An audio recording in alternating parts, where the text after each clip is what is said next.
everybody, it's Shannon. And Sonia. It's been about 7 weeks since our last video. We have some heartbreaking news. We're just gonna kind of put it out there and just let it go. We announced at 4.5 weeks that we were pregnant and expecting. Very excited. Baby was due in August. Had our 7-week ultrasound, healthy heartbeat, a little small, but heartbeat was great. Yeah, we graduated from Fertility. Made an appointment for a 10-week ultrasound with Dr. Wistrom. Who we love. And they couldn't get us in at 10 weeks, and so at 9.5 weeks, we went in, and things were just not right. She's like, I'm not too sure about this. Maybe we should get a professional ultrasound. I said, there's the heartbeat right there. She said, it's measuring a little small. I said, no worries. That's our cat. Our son's taking a nap. And she said, you know what?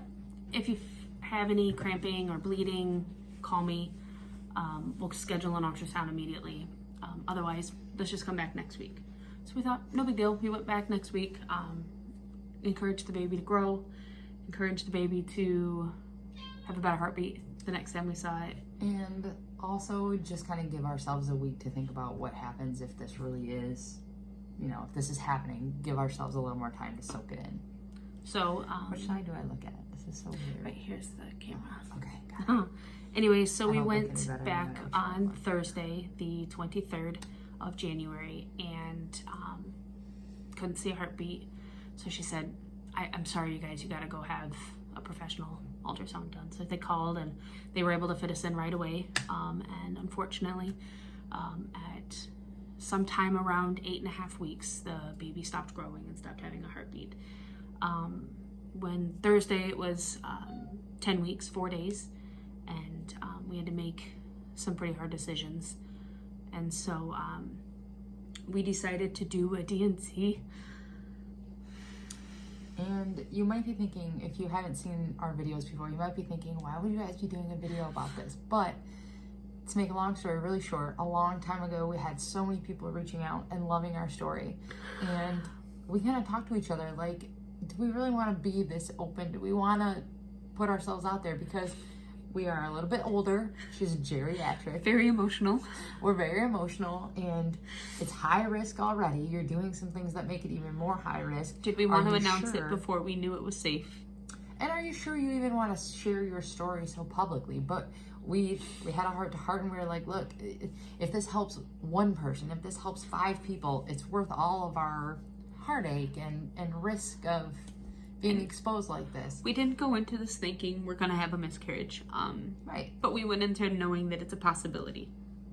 And Friday, we don't regret it. No, not at all. We do not regret this. This is a terrible thing, and to have to record it and let your friends know that, it sucks. It's awful. We've been thinking about this for 3 days, but I just showered for the first time today. Go me. She did. You do it because through these terrible things, you still find, silver linings, and you appreciate the things that you have in life, and it's worth sharing. And if it helps other people move forward because they see that we can recover from it, then it's worth it. So Friday we had a D&C. It's pretty terrible. I have bruises all over my arms from IVs. Yeah. It was a really hard day. Yeah, it was. It was a terrible day. Cousin Stacy came and made us dinner. Wait, we're doing this educationally. We should back up because this is how my brain works. So Thursday, when we found out for sure that the baby had lost its heartbeat and that wasn't growing anymore, that was actually shrinking, Dr. Wistrom said you can do a couple of different things. You can either let nature take its course, and it might take weeks, or you can do the D&C, whatever you prefer. And we just decided that since hopefully maybe down the road soon we will want to try again, the best thing for Shannon and the best thing for the situation was to try to prevent infection, to try to not let the baby stay in there any longer than what we had. Or what I had was called a missed or a silent miscarriage, where the baby had stopped growing, the heartbeat had stopped, and my body had not recognized it. Therefore, I had no cramping, I had no bleeding, I was still having all of my pregnancy symptoms of nausea, tiredness, heartburn, frequent urination in the middle of the night. Which is what I think made that last week the hardest. You know, when we were with Dr. Wistrom and she did the, you know, the ultrasound on her own, she kind of gave us the look like, you guys, I'm nervous. And like we said, we wanted another week to process that. And the baby had gotten smaller over the week. So we kind of knew for sure. But yeah, I mean, that's the educational part of it. Yeah. Okay.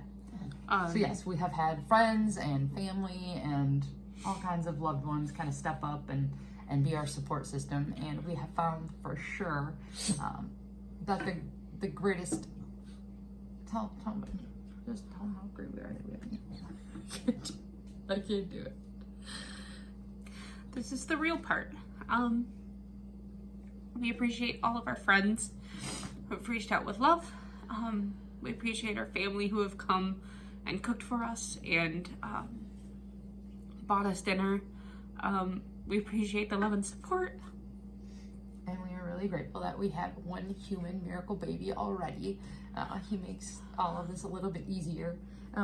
He keeps you occupied for sure. Yeah, the day that we found out, I thought it was just going to be the most heart-wrenching day. Like, I go away and I do my thing, I come back in and I see Shannon all balled up on the couch, you know, and I just think, this is how it's going to be for a while. You know, you see your person and you try to do what you can. But as soon as Neil woke up from his nap, like, I see her get up and she gets out on the floor and she's playing with him, and I'm like, okay, you know, like, he can do this for us. He's the best thing in our life. We have a miracle baby already. Yeah. And what we're doing is a miracle. And for us to even get pregnant is a miracle. And at the end of the day, we're so grateful for everything that we have with each other and with Neil that, like, yeah, this is terrible, but our life is still so great. It's still good. We're still pretty lucky. We're pretty blessed. Yeah. Yeah. We're very blessed. We are. All right. Get yourself together. What else we got to tell them? That's it. Oh, there's something else. Something else we were going to tell them. Thanks for crying with us. For those of you who are crying with us. Yeah. We haven't decided fully if we do this round again, if we're going to do the videos because of this feeling. I think it's healthy for us because it's a way of talking it through it and making ourselves vulnerable. But it's also that risk that we have a safe zone of 18 weeks. A lot of people in our life have had problems 17 weeks and under. And at our very, very, very first ultrasound, there were 2 spots. And I said, what is that?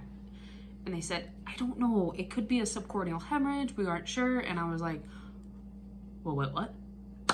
Because we had a friend that had subcorneal hemorrhages and had problems. And so the anxiety and things that rise with it, we just haven't made that decision. So bear with us as we grieve. And then as we make some of these big decisions, share the love. That's all I got. Yeah, thank you guys. And we're going to be okay.